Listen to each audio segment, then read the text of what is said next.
Hello, j'espère que tu vas bien. Aujourd'hui, je t'ai fait une petite vidéo sur trouver des bons wallets de manière effective et efficace en allant plus loin que juste expliquer qu'il faut aller sur GMGN, pardon, et trouver des bons wallets.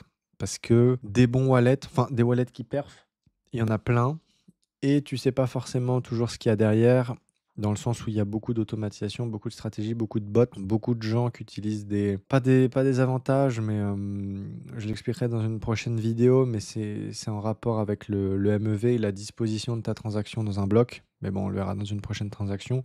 Juste là, on va se borner sur le fait d'expliquer que un wallet qui perf, c'est rarement le wallet d'un trader organique, entre guillemets, quelqu'un comme toi. Donc si tu veux le copy trader, ce que je recommande pas forcément pour les raisons que j'expliquerai, la prochaine fois, mais, à minima copy tracker, on peut copy trader, hein, c'est pas forcément toujours mal, mais il faut savoir que une mauvaise exécution, involontaire souvent, peut tout simplement te faire perdre de l'argent, alors même que le gars que tu copy trade est bon, voire très bon. Donc je dirais que si tu as pas forcément de connaissances, assure-toi d'avoir un bot de copy trading qui est pas mauvais. J'en ai pas forcément à conseiller parce que je le fais pas, mais surtout que le wallet que tu traques ou que tu copies est absolument excellent. Si c'est pas le cas, le fais pas, reste sur du copy tracking. Là, le but de la vidéo, c'est de te montrer comment est-ce que tu peux trouver des bons wallets sans forcément trop te casser la tête, mais surtout comprendre la recherche, comprendre ce que tu fais et comprendre surtout que le gars à qui tu t'intéresses, c'est quelqu'un que tu peux, entre guillemets, exploiter. Parce que tu peux trouver des très très bons wallets qui sont des bots, mais tu n'arriveras jamais à mimiquer l'exécution ou tu n'arriveras jamais à tirer un quelconque profit ou quelconque bénéfice à les traquer. Parce que ça amènerait juste du bruit. Donc, pour ce faire, moi, je vous présente, enfin, je vous présente, je l'ai déjà présenté plusieurs fois, mais c'est Axiom. C'est Axiom et mon process de recherche, je réinvente pas la roue. Il y a des gens qui sont très bons, donc je chope les coins intéressants, les coins qui perfent. Là, en l'occurrence, c'est Pipipi, parce que tout à l'heure, je regardais une vidéo YouTube et il y avait un gars qui en parlait, donc j'étais allé voir le coin, comment il se passait, et cetera. Et ce qui est génial avec Axiom, c'est que tu vas me dire que tu l'as aussi sur GMGN, Dextrainer et tout un tas d'applications et tu auras pas forcément tort, mais on va un peu pousser la recherche. C'est dans la section Top Trader, tu as un graphique, de l'évolution de la PNL. Donc PNL, c'est Profit and Losses, c'est l'évolution des gains ou des pertes sur les prises de position, donc les trades que le wallet a pris dans le temps. Et moi, ce que j'aime bien, c'est que je le trouve vraiment honnêtement plus précis, et plus parlant que tout ce qui est, autrement disponible gratuitement. Parce que un, c'est visuel et surtout, quand moi derrière je fais le travail de comparer sur Solscan, donc Solscan, c'est l'explorateur de blocs où tu peux voir, tu peux un petit peu remonter dans le temps et voir ce qui a été fait. Je trouve que c'est beaucoup plus précis. Donc le «filtre» entre guillemets qui te mâche le gros du travail, c'est le graphique de PNL, donc parce qu'il est directement fait sur les trades qui sont pris sur Axiom et ça, on va dire, c'est ton premier filtre. Premier filtre, vrai premier filtre, tu regardes les top traders sur des coins sur lesquels tu aurais pu te positionner, donc des runners, quoi. Second filtre, tu vas dans la section top trader. Top trader maintenant, le but c'est pas de prendre le premier, d'aller le copy trader et de croire que ça va marcher. Non, pas du tout. Parce qu'il y a plein d'informations qu'il faut avoir. Dans les gens qui performent le mieux, tu as les insiders. C'est pas forcément des gens que tu veux copy trader parce que c'est soit des gens qui ont l'information avant tout le monde, donc ils peuvent pas forcément répliquer ça sur tous leurs trades. Tu veux pas non plus des gens qui ont reçu la supply, parce qu'encore une fois, toi, tu vas pas recevoir la supply, donc un bot de copy, comment ça s'appelle? Copy trading ou copy tracking, il t'enverra pas forcément la notification de l'achat, vu que le gars reçoit la supply. Et ensuite, ce que tu retrouves, c'est des bots. Le pourquoi du comment ils sont conçus, on l'a pas forcément. Et là, tout de suite, maintenant, ça nous intéresse pas forcément. Mais il faut savoir que c'est eux, c'est ces bots qui font le plus d'argent et que tu retrouveras quasiment tout le temps. Comment tu les retrouves? C'est pas compliqué. Ils font un nombre de transactions qui est absolument fou. Là, tu peux voir, est-ce que je peux te zoomer un petit peu? Ouais, il faudra que je pense à dézoomer après, sinon tu verras pas tout. Mais là, tu peux voir le montant en token là, et le nombre de transactions. Donc là, 4 transactions d'achat, 20 de vente, ce qui dans l'absolu est OK. Mais après, quand tu vois des 200, des 600, des 200, des 500, des 50, 50 pour un trader normal, c'est quand même chaud, quoi. Et bah, tu sais que tu es clairement sur un bot. Et faut faire attention parce que, comme je te l'ai dit, ça te nique un petit peu sinon toute ta stratégie. Mais il faut le savoir, on va dire, c'est le premier critère. Le second maintenant, non, je crois là je suis au quatrième, parce que j'ai dit le premier c'est acheter un bon coin, le deuxième c'est checker les top traders, le troisième c'est checker que ce soit pas un bot. Après, tu veux quelqu'un qui a un style de trading qui te parle, qui soit intéressant. Donc tu veux quelqu'un qui trade vraiment. Tu veux un humain juste qui soit très très bon. Et vu que c'est plus facile quand on copie les gens très bons, tu les cherches, les gens très bons. Donc tu checkes tout simplement l'évolution de la PNL dans le temps. Moi, je réinvente pas la roue, je veux des choses que tout le monde veut. C'est je veux un graphique en croissance et de manière le plus linéaire possible. Je veux pas quelqu'un forcément qui veut des coups. Après ça, c'est ma méthode personnelle. Je veux quelqu'un qui ait une PNL qui soit à peu près prédictible dans le temps. Pourquoi? Parce que si j'ai plusieurs personnes dans ce cas-là, je peux avec plus ou moins de précision me placer correctement quand je traque ces gars. Parce que si je sais qu'on va dire j'ai 10 bons traders, ils ont un style de trading qui me va bien, et que moi après j'ai mon propre filtre où je dis que je veux rentrer sur les coins sur lesquels il y a au moins 2 des 10 que je traque, ça peut vite amener des stratégies ultra intéressantes. Là, au moment où je te parle, je suis en train de concevoir un tool qui va automatiser tout ça. Bon, à la base, je le construis pour moi, le tool, mais peut-être que s'il marche très bien et qu'il y a de la demande, je le rendrai public. Mais voilà. Donc toi, ce que tu veux, c'est quelqu'un qui a un style de trading qui te plaît. Donc comment est-ce que visuellement on trouve ça? Tout simplement, tu veux quelque chose qui soit pas en marche d'escalier, tu veux pas quelque chose qui descende, et tu veux pas non plus une fusée. Tu veux quelque chose, voilà, et normalement, il y a beaucoup de transactions, donc là, tu vois pas forcément le graphique, mais tu veux quelque chose qui croît. Donc tu vas voir à quoi ça ressemble, quelque chose qui croît. Là, tu veux pas une explosion, mais là, tu vois PNL pas intéressante, pas intéressante. Attends, peut-être je peux dézoomer? Ouais, voilà, je dézoome. Là, tu vois, c'est un graphe qui est un peu plus intéressant, mais là, tu vois au nombre de transactions, je sais pas si tu vois parce que c'est un peu plus petit, que là, tu es à 400 000. Le compte, il a été fait le 1er mars, personne fait autant de transactions. Tu vois, là, le gars, il se positionne toutes les secondes.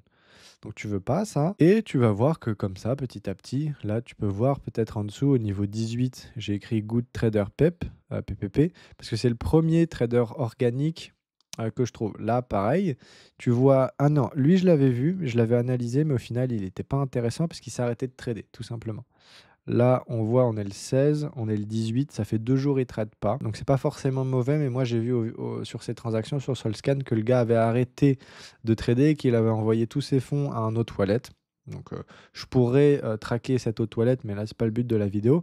Mais purement au niveau des indicateurs qui sont intéressants pour toi, tu regardes que le gars, il a créé son wallet le décembre 26, que là, on est le 16 avril et que le gars a fait 3000 transactions.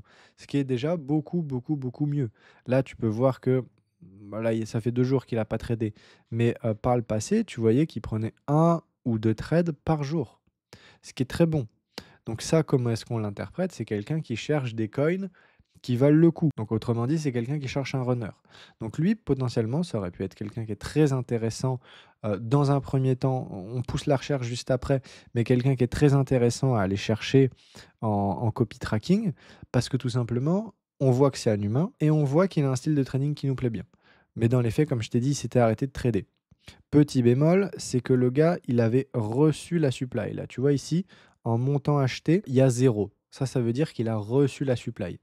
Donc, dans l'absolu, on préfère quelqu'un qui ne reçoit pas la supply, mais bon, lui, il l'avait reçu. Et tu vois, donc là, je ne vais pas te faire jusqu'à 18, je t'amène directement jusqu'à 18. Et à 18, on voit ce wallet. Ce wallet qui, grosso modo, a une bonne tronche. Le gars, il a commencé le décembre 22 avec 36 $. Il finit à 1/4 de million maintenant. 6000 transactions, c'est OK. C'est absolument OK. Et moi, la partie après qui m'intéresse, quand j'ai cette charte, je ne vais pas dans Activity ou quoi, même si c'est pas mal. Je vais un peu creuser pour avoir le style de trading du gars en question. Donc, je vais sur Solscan et je vais dans DeFi Activities. DeFi Activities, c'est tout simplement toutes les interactions qu'il fait avec des tokens, donc les achats et les ventes. Et après, je me mets en comment ça s'appelle, en 100 et j'analyse. J'analyse. Et comment est-ce qu'on analyse? Tu peux voir que le gars, tu peux voir déjà les noms des tokens là. DVSN, DVSN, DVSN, DVSN. Là, tu vois, tu l'as sur 4 lignes. Après, là, tu as MCMC. Après, là, tu as Pung. Tu vois, là, si tu mets ta souris dessus, tu vois Pung. Quelques lignes en dessous, tu vois Pung. Jeward. Donc voilà. En fait, tu peux voir les entrées et sorties dans un coin avec les potentielles prises de profit ou stop loss. Et c'est souvent le pattern qu'on trouve sur les wallets intéressants, c'est quelqu'un qui se positionne sur tous les coins un peu legit, mais on va dire qu'il y a peut-être que 1 sur 20 ou 1 sur 30 qui perf vraiment. Mais sur les 29 autres qu'il prend, généralement il est flat, ou c'est soit un petit peu de profit. Mais là, je te montre l'exemple en live. DVN, il rentre 2, il sort 2,36. Ok, donc là il rentre 2,66 $, il rentre 315. Ok, en 1 minute, c'est pas mal. Donc là, DVN, là, il ressort 2, il ressort de 1. La ligne du bas, MC 2, 2. Je vais pas tous te les faire. Lui, tu vois, Pung, il rentre à 2 ici, là, sur Pung, et il sort à 7. Donc c'est pas mal. Jewar 2, 2. Donc là, on voit qu'il est quand même assez flat. JM, il rentre à 1,85 en bas, là, tu le vois, là. Et il sort deux fois, 0,57, 1,44. Donc il est en léger gain, si je dis pas de bêtises. Pung, ah oui, il était en haut. Et en fait, tu vois que il est à peu près flat tout le temps. Des fois, il a un petit profit, mais il est à peu près flat. Et après, ce que je veux voir, c'est quand il chope un runner. Et comment est-ce qu'on voit, en fait, quand un gars chope un runner? C'est qu'il va avoir plusieurs prises de profit. Donc, tu vas avoir plusieurs transactions de vente où il échange le token contre du Solana. Et là, si je scroll, laisse-moi t'en trouver. Là, on est toujours dans la journée, à 19h. Voilà, Dima. Voilà, Dima. Là, il a chopé un coin intéressant parce que Dima, tu vois qu'il rentre là à 2 Solana, là tu le vois.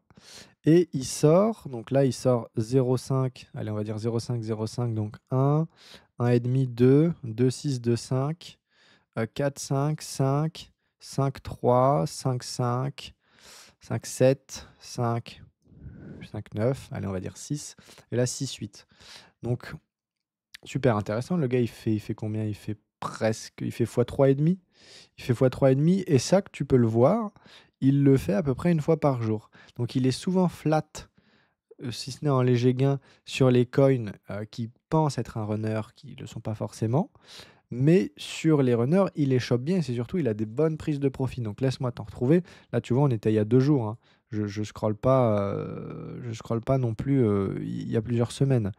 Est-ce qu'il en a fait un hier? Il y a 2 jours. Osni, il rentre à 2. Tu vois, des fois, c'est pas non plus, il n'y a pas 36 milliards de prises de profit. Il rentre à 2 ici et il sort à 4 et 4,6. Donc 4,6, il fait plus de x2. Là, tu vois, pareil, Olify, il rentre à 2 et il sort, allez, 1, 1,5, 2, 2,5. Ok, non, là, c'est pas un gros profit. C'est pas un gros profit du tout. Mais c'est déjà ça de prix et c'est surtout quelqu'un qui a de la constance. Là, tu vas me dire oui, mais je le voyais en fait parce que le graphique, il me donne une version bien plus visuelle de ce que tu es en train de me montrer. Oui, mais j'ai pas tant d'informations que ça avec le graphique sur son style de trading. Là, on peut voir c'est quelqu'un qui rentre tout le temps avec 2 Solana. Tout le temps, tout le temps, tout le temps, absolument tout le temps. Et pourquoi c'est intéressant et pourquoi ça remet en contexte pas mal de choses, c'est que si basiquement je prenais l'adresse de ce gars, que je la mettais dans GMGN qui est un peu promu par tout le monde, qui est un bon outil, hein, mais j'aurais pas forcément la data de à quel point le gars est bon, parce que je me dirais, ok, le win rate, je vous le répète, je sais pas si je l'avais déjà dit, mais on s'en fout, c'est juste la PNL, c'est combien d'argent il fait. Là, tu peux voir 33% plus 62 000. C'est bien, mais dans l'absolu, si tu savais pas que le gars il rentre en position avec 2 Solana à chaque fois, ça fausse entre guillemets le raisonnement parce que là, c'est la PNL qui est fait sur tout l'argent qu'il a fait. Sauf qu'en fait, il ne réinvestit pas à chaque fois tout ce qu'il a gagné. Il n'a pas fait 30% en réinvestissant 200 000 et en faisant un peu, et en faisant son petit plus 60 000. C'est un gars qui sécurise tout le temps ses profits, qui les sort. On peut même le voir sur Solscan, hein. Tu vas dans transfert. Donc transfert, c'est les transferts, hein, tout basiquement, de wallet à wallet. Tu mets un filtre de plus de 1000 $ pour voir où est-ce que va l'argent quand il le sort. Et là, juste pour ton information, quand tu vois closed account, enfin close account, c'est que, parce que ça c'est propre à la blockchain Solana, quand tu vends tous tes tokens, tu fermes le compte du token. C'est-à-dire, en fait, c'est pas toi qui, sur ton wallet, a des tokens, c'est toi qui détiens un accès à un compte sur lequel il y a tes tokens. Mais toi, sur ton fantôme ou quoi que ce soit, tu as l'impression qu'il est dans ton wallet alors qu'il n'est pas dans ton wallet. Il est sur un propre wallet mais qui t'appartient. Mais bon, là, en gros, je cherche des transactions significatives. Là, tu vois 37. Ah oui, mais c'est 37, c'est autre chose, c'est un 37 du coin. Moi, je veux voir où il retire son argent. Donc, généralement, c'est des gros retraits d'argent. Là, tu peux voir, il a retiré 78 Solana de. Donc là, son adresse, c'est le 8N ici. Et là, on peut voir qu'il l'a retiré encore ici, ici et ici. En gros, il retire ses profits. Et tu peux voir que c'est une adresse qui, elle, a 83 000 $. Donc probablement que c'est l'adresse où il stocke son argent. Mais du coup, c'est quelqu'un qui trade avec 2 Solana et qui arrive à peu près en un mois à générer 60 000. Donc du coup, sa performance, c'est plus du tout 30%. C'est parce que là, son wallet actuel, c'est au gars, hein, là, il a 13 Solana. Donc, allez, c'est pas forcément le calcul exact, mais en gros, en un mois, il passe de 13 à 60 000 en Solana. Ça fait combien? J'en sais rien. Mais en gros, il passe de 2007 à 60 000. Je sais pas exactement combien ça fait, mais c'est plusieurs centaines, si ce n'est plusieurs de milliers de pourcents, et pas 30%. Donc ça, c'est des informations, tu peux les avoir que quand tu fais, entre guillemets, l'analyse manuelle. Et ça, c'est beaucoup, beaucoup, beaucoup, beaucoup plus pertinent comme travail de recherche de bon wallet, parce que, tu copies pas ou que tu copie-traques pas ou tu copie-trades pas bêtement. Parce que c'est pas juste oh un signal d'achat et j'y vais. C'est tu sais que le gars il a ce style de trading, donc il filtre entre guillemets tous les coins qui pensent être des runners et quand c'est pas un runner, il sort assez vite, il sort assez flat. Hem, et quand tu as des gens comme ça te rend ton copy tracking beaucoup plus intéressant parce que du coup, tu sélectionnes les gens que tu traques et tu sais qui a tel comportement. Et encore une fois, si tu, as des gens qui ont que le même style de trading, que le même comportement, quand tu en as plusieurs qui font la même chose, ça t'amène un signal, d'achat super, super fort. Le but étant à terme, parce que le problème, c'est que c'est assez chronophage. Le but étant à terme d'automatiser tout ça. Encore une fois, ça viendra avec le tool, mais je vous en parlerai le moment venu. Mais voilà, d'autant plus qu'il y a des choses à ajouter pour optimiser sa prise de position. Ça fera l'objet peut-être d'une autre vidéo où j'en parlerai directement dans la présentation du tool, mais il y a tout un tas de critères qui permettent d'optimiser encore plus sa prise de position. Là, actuellement, je ne traite pas. Je suis en train de faire le tool. Mais quand ce sera prêt, vous verrez que c'est génial. Mais voilà, là, un petit peu la conclusion qu'il faut tirer de cette vidéo, c'est que le marché meme coin, je sais pas si vous l'avez vu, mais il reprend quand même un petit peu du plomb de l'aile. Il reprend avec Solana qui reprend la plus 20% dans la semaine. Il reprend, les runners ont des ATH de plus en plus haut, il y a de plus en plus de volume. Le taux de graduation augmente, donc que des news positives, mais c'est surtout les outils nous mettent à disposition de plus en plus de data. Et après, c'est que à nous d'utiliser ces data pour augmenter encore un peu son edge par rapport à la concurrence. Parce que ça, c'est des datas qui sont gratuites, vous l'avez vu. Mais qui est-ce qui fait vraiment ces recherches? Qui est-ce qui comprend vraiment ce que je viens de vous dire sans me prendre pour le grand génie? Pas grand monde. Pas grand monde. Et du coup, c'est entre guillemets facile de se créer un avantage. Donc voilà. Si vous avez des questions, n'hésitez pas à les poser. C'est quelque chose que je développe encore plus dans On-Chain Alpha.